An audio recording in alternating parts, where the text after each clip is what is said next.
사도행전 14장 19절에서 28절까지의 말씀 다 같이 한 목소리로 합독하시겠습니다. 유대인들이 안디옥과 이고니온에서 와서 무리를 충동하니 그들이 돌로 바울을 쳐서 죽은 줄 알고 시외로 끌어내치니라. 제자들이 둘러섰을 때에 바울이 일어나 그 성에 들어갔다가 이튿날 바나바와 함께 더베로 가서 복음을 그 성에서 전하여 많은 사람을 제자로 삼고 루스드라와 이고니온과 안디옥으로 돌아가서 제자들의 마음을 굳게 하여 이 믿음에 머물러 있으라 권하고, 또 우리가 하나님의 나라에 들어가려면 많은 환난을 겪어야 할 것이라 하고, 각 교회에서 장로들을 택하여 금식 기도하며 그들이 믿는 주께 그들을 위탁하고 비시디아 가운데로 지나서 밤빌리아에 이르러 말씀을 버가에서 전하고 아탈리아로 내려가서 거기서 배 타고 안디옥에 이르니, 이곳에 두 사도가 이룬 그 일을 위하여 전에 하나님의 은혜에 부탁하던 곳이라. 그들이 이르러 교회를 모아 하나님이 함께 행하신 모든 일과 이방인들에게 믿음의 문을 여신 것을 보고하고 제자들과 함께 오래 있으니라. 아멘.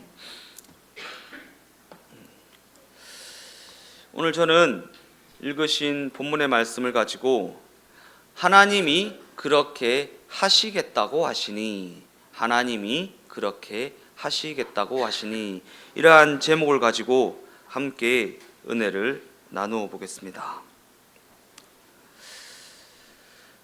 지난 시간에 우리가 살펴보았던 것과 같이 바울과 바나바는 루스드라라는 곳에서 복음의 소식을 전하는 가운데 발을 쓰지 못하는 환자를 고치게 되는데, 이 사건으로 말미암아 그들은 신으로 오해받게 됩니다. 바울과 바나바는 자신들을 신으로 받들려고 하는 그 무리를 다급히 말리면서 자신들은 신이 아니라 그저 하나님을 증거하며 하나님의 구원하심이라는 복음의 소식을 전하러 온 자들에 불과하다고 그렇게 그들을 말리는 일을 겪게 됩니다. 그리고 오늘 본문은 이곳에서의 사역의 결과를 전해주고 있는 대목입니다. 이곳에서의 사역의 결과를 전해주고 있는 대목. 발을 쓰지 못하는 자를 고치는 놀라운 기적을 보고 바울과 바나바를 신으로 섬기려 했던 그들이 도리어 유대인들의 충동질에 자극을 받아서 사도 바울을 돌로 쳐 쓰러뜨리는 일이 일어나게 됩니다. 본문 19절입니다. 유대인들이 안디옥과 이고니온에서 와서 무리를 충동하니 그들이 돌로 바울을 쳐서 죽은 줄로 알고 시외로 끌어내치니라. 본문이 증언하고 있는 것처럼 사도 바울은 거의 죽음에 이를 정도로, 거의 죽었다고 할 수 있을 정도로 큰 공경에 처했음에도 불구하고 이어지는 사도들의 행적을 보면 그저 담담하기만 합니다. 사도 바울이 거의 죽게 되었는데 그럼에도 불구하고 사도들의 행적은 뭔가 아무 일 없었다는 듯이 그저 담담하기만 하다라는 것입니다.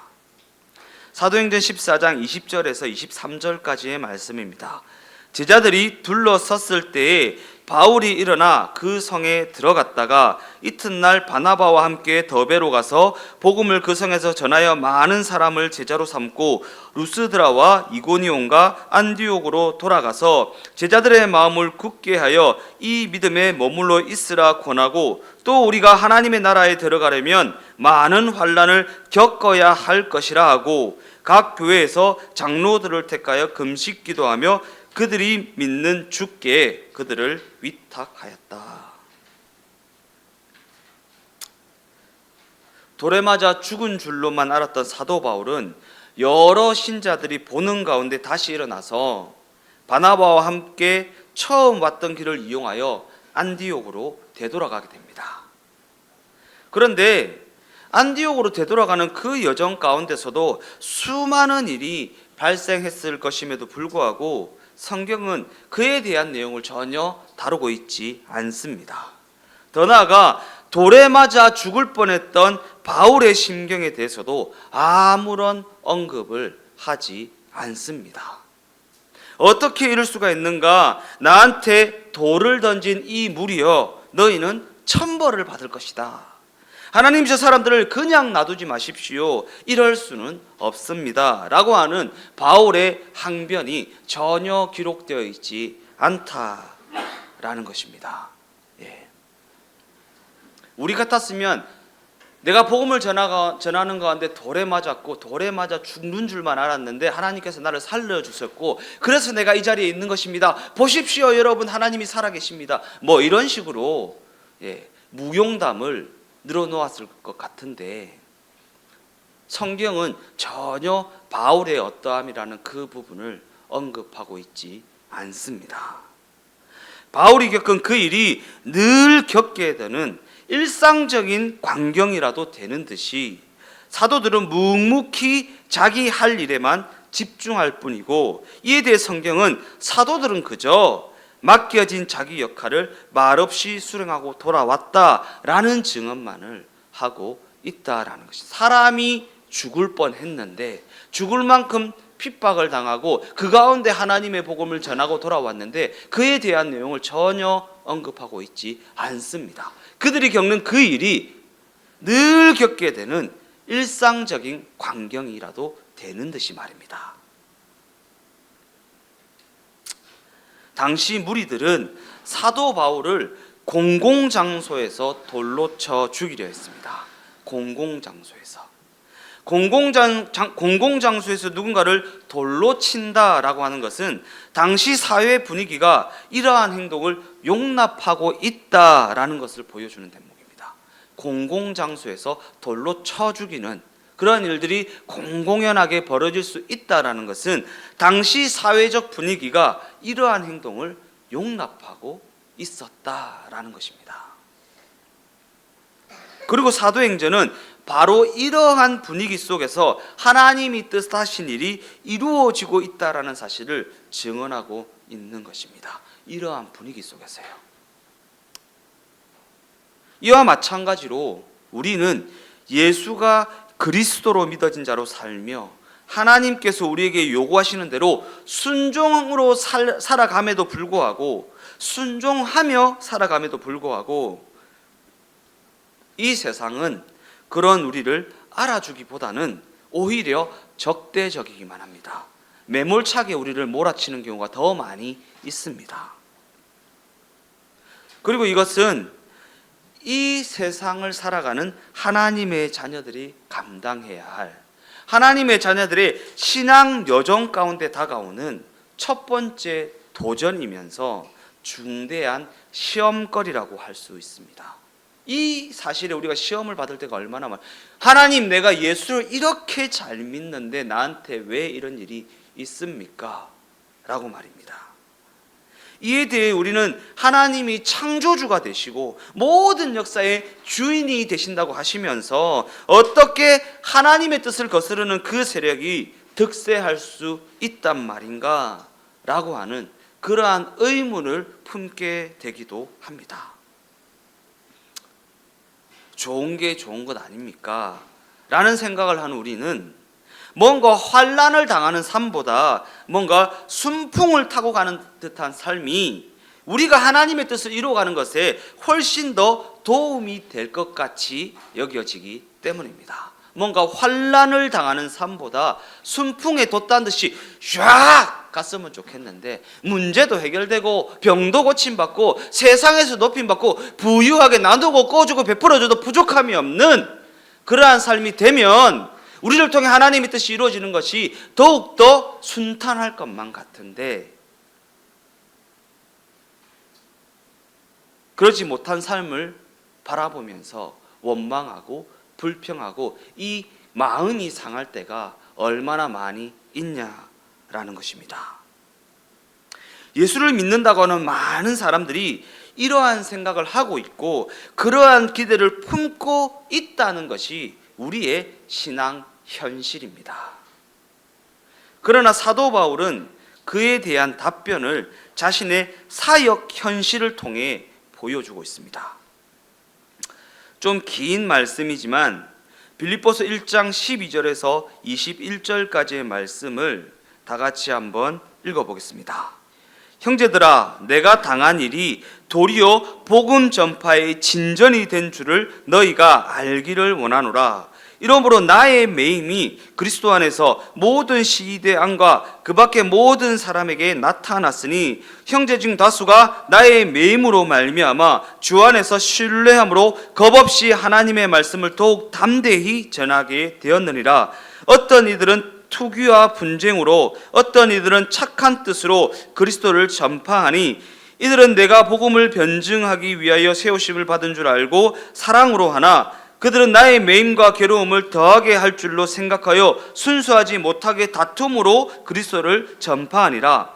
그러면 무엇이냐? 거칠애로 하나 참으로 하나 무슨 방도로 하든지 전파되는 것은 그리스도니 이로써 나는 기뻐하고 또한 기뻐하리라. 이것이 너의 강구와 예수 그리스도의 성령의 도우심으로 나를 구원에 이르게 할 줄을 아는 거로 나의 간절한 기대와 소망을 따라 아무 일에든지 부끄러워하지 아니하고 지금도 전과 같이 온전히 담대하여 살든지 죽든지 내 몸에서 그리스도가 존귀하게 되게 하려 하나니 이는 내게 사는 것이 그리스도니 죽는 것도 유익함이라.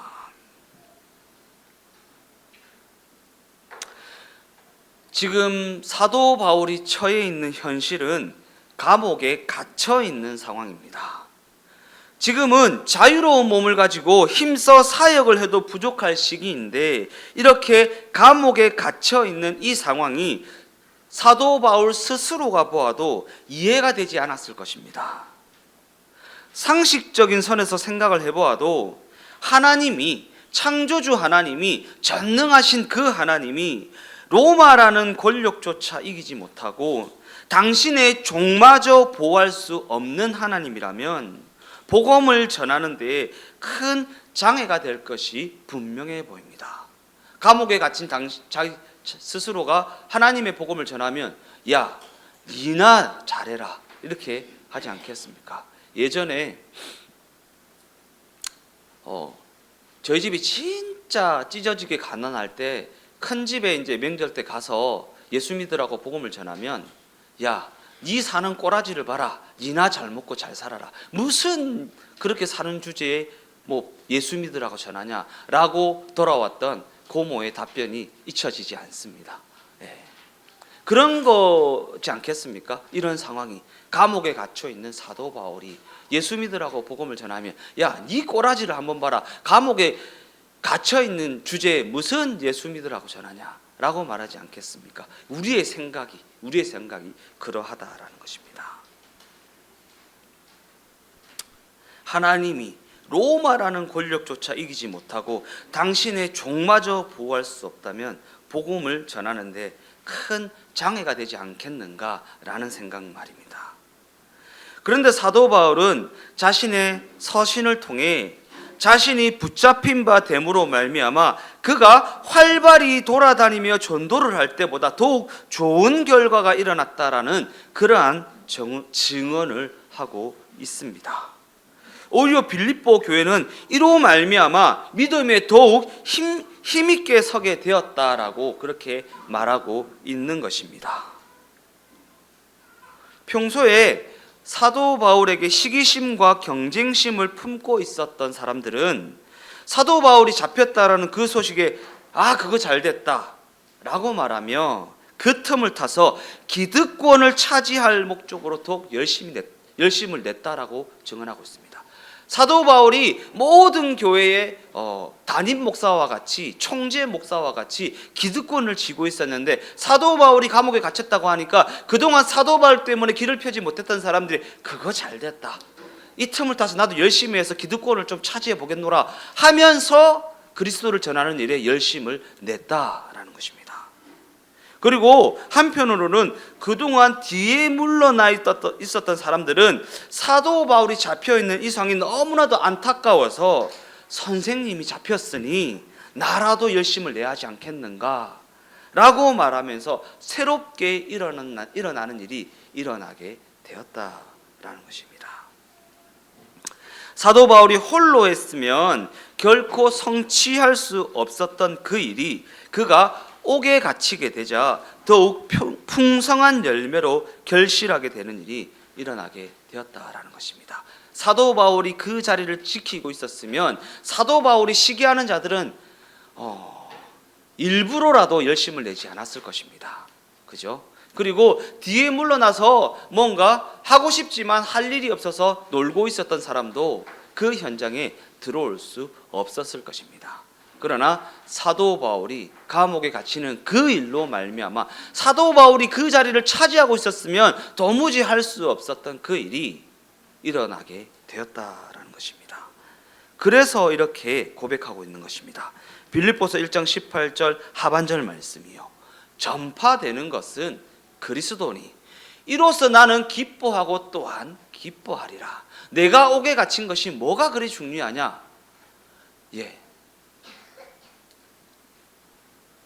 우리는 기독교 신앙을 가진 자들이 이 세상에서 뭔가 우월한 목소리를 내는 자들이 되기를 기대합니다. 우월한 목소리를 낼 수 있는 자리를 차지하게 되기를 기대합니다. 그러나 이에 대해 성경은 기독교 신앙을 가진 우리 모두가 무명한 자들이라고 정의하고 있습니다. 무명한 자들이요. 유능하거나 유력한 자들이 아니라 무능하고 무명한 자들이요. 무능하고 무명한 자들. 우리가 예수를 믿는다는 사실을 과연 누가 알아봅니까? 누가? 아무도 알아보지 못합니다.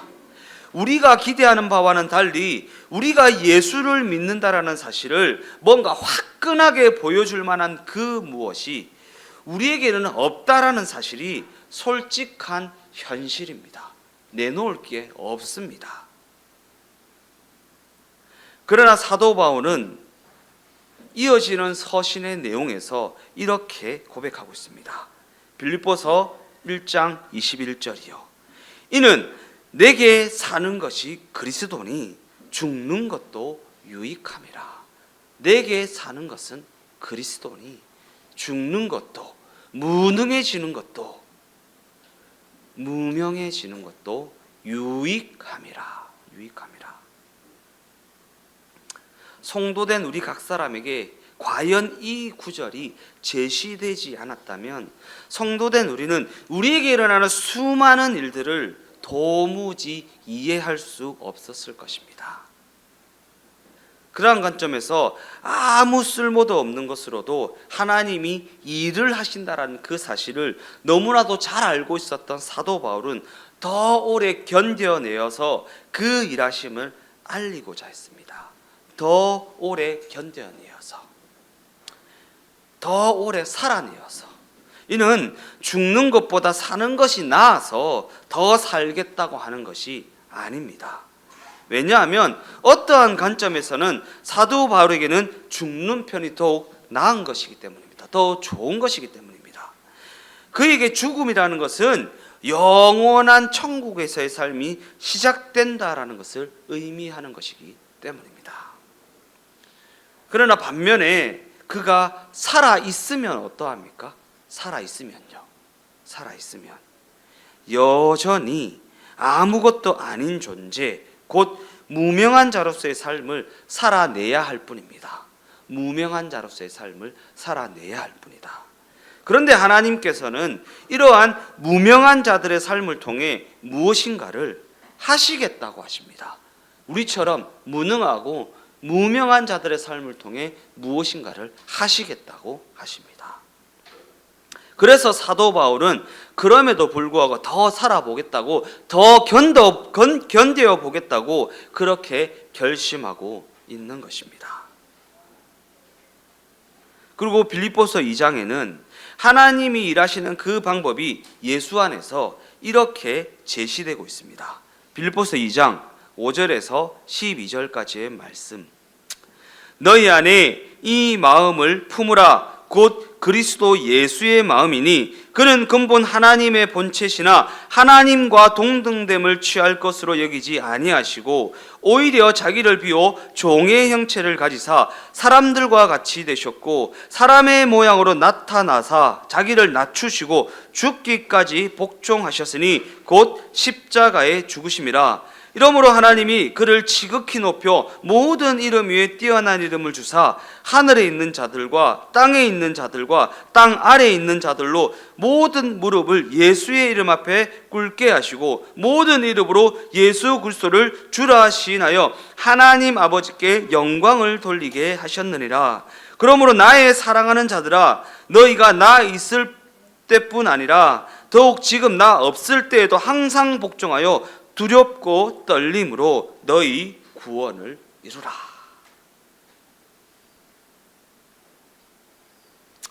이 말씀은요, 우리가 생각하는 바와 같이 감동적인 이야기가 아니라 너무나도 두렵고 떨리는 내용을 담고 있는 이야기입니다. 왜냐하면 이는 하나님이 그 두렵고 떨리는 길을 우리에게 제시하시면서 자신이 직접 그 길을 걸어가셨음을 우리에게 알리고 있는 말씀이기 때문입니다. 고난의 길, 고통의 길, 그 십자가의 길을 자신이 직접 걸어가셨음을 우리에게 알리고 있다. 즉 하나님께서는 우리 각 사람에게도 그 길을 걸으라 라고 말씀하고 계시다라는 것입니다. 그 십자가의 길을 걸어가야 한다라고 말씀하고 계시다라는 것입니다. 그리고 이에 대해 사도 바울은 빌립보서 1장 말씀을 통해 이러한 선언을 하고 있습니다. 빌립보서 1장 30절이요. 너희에게도 그와 같은 싸움이 있으니 너희가 내 안에서 본 바요 이제도 내 안에서 듣는 바라. 너희에게도 그와 같은 싸움이 있으니. 이와 같이 성도된 우리 각 사람은 오해받아 억울한 일을 당하고 적대와 핍박이라는 그 십자가의 길을 걸어가고 만족스러운 조건이 허락되어지지 않는, 원하는 조건이 충족되어지지 않는 하나님이 일하시는 그 방식에 자신의 삶을 맡겨드리는 길을 걸어가야 한다라는 것입니다.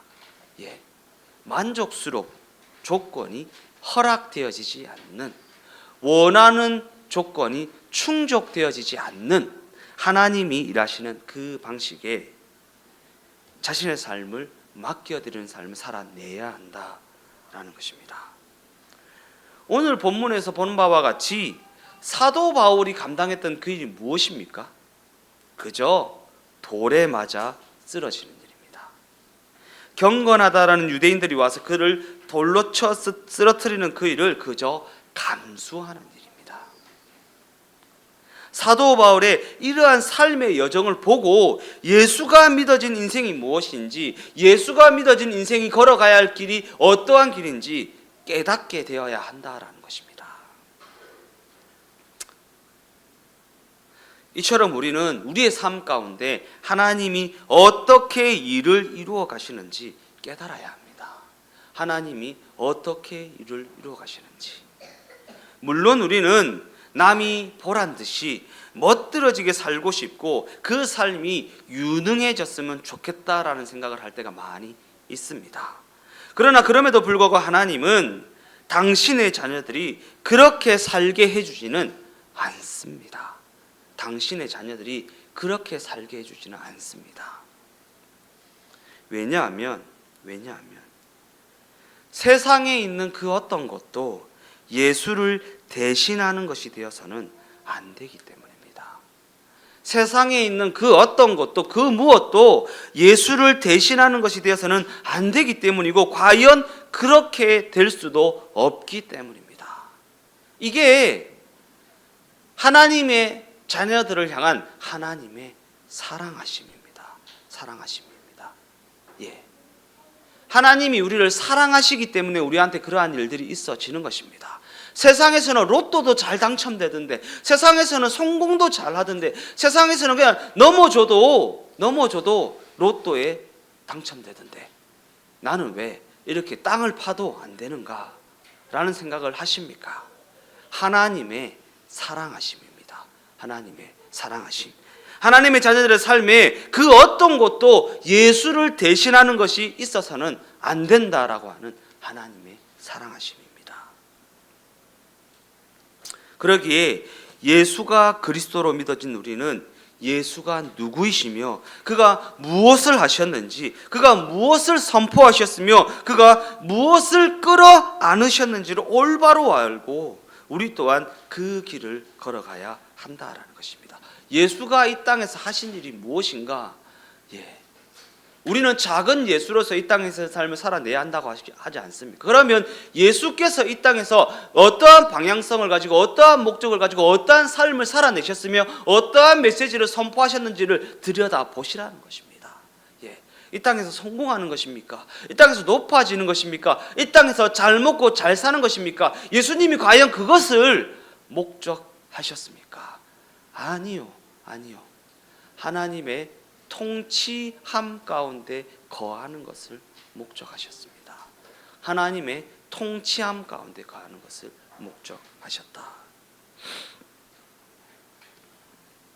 결론적으로 이 지점이 바로 사도행전이 우리에게 말하고자 하는 핵심 메시지라는 것입니다. 그러기에 우리 모두는 이 지점에서 진지하게 한번 생각이라는 것을 해보아야 하는 것입니다.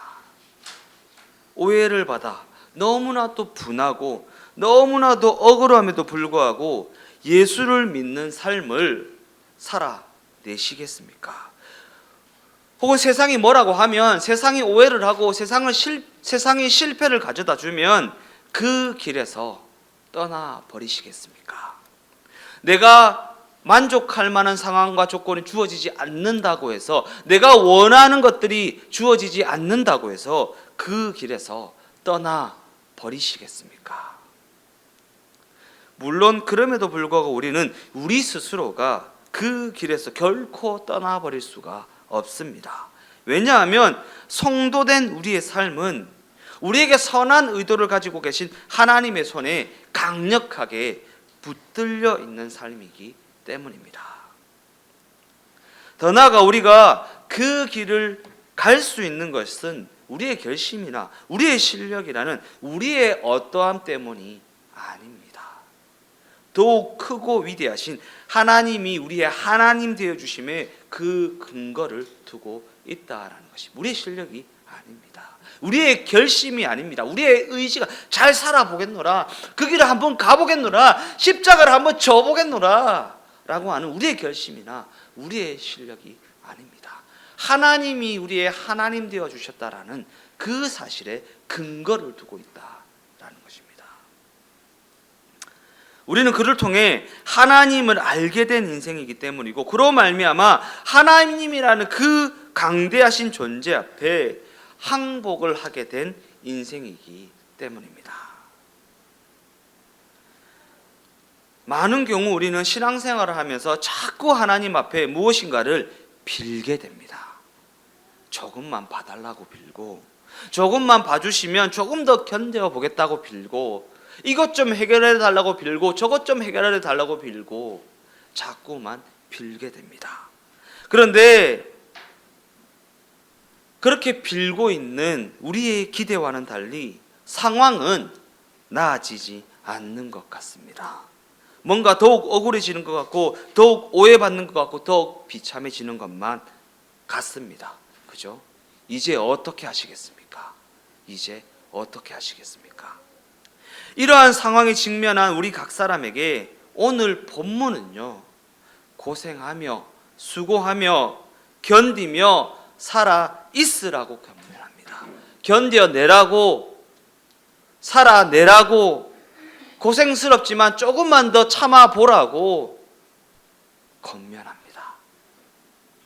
과연 하나님이 그렇게 하시겠다고 하시니, 하나님의 택하심을 입어 그의 백성된 우리 모두에게는 그분에게 그 삶을 맡겨드리고 그저 감수하며 참아내며 견뎌내며 살기로 작정하는 수밖에 없다라는 것입니다. 우리가 하나님을 믿게 된 것이 아니고요, 하나님이 우리를 택하사 그 강하신 오른팔로 붙들고 계시기 때문입니다. 그러니 하나님이 과연 그렇게 하시겠다고 하시니 하나님의 택하심을 입어 그의 백성이 된 우리 모두에게는 그분에게 삶을 맡겨드리고 그저 감수하며 살아가기로 작정하는 수밖에는 없다라는 것입니다.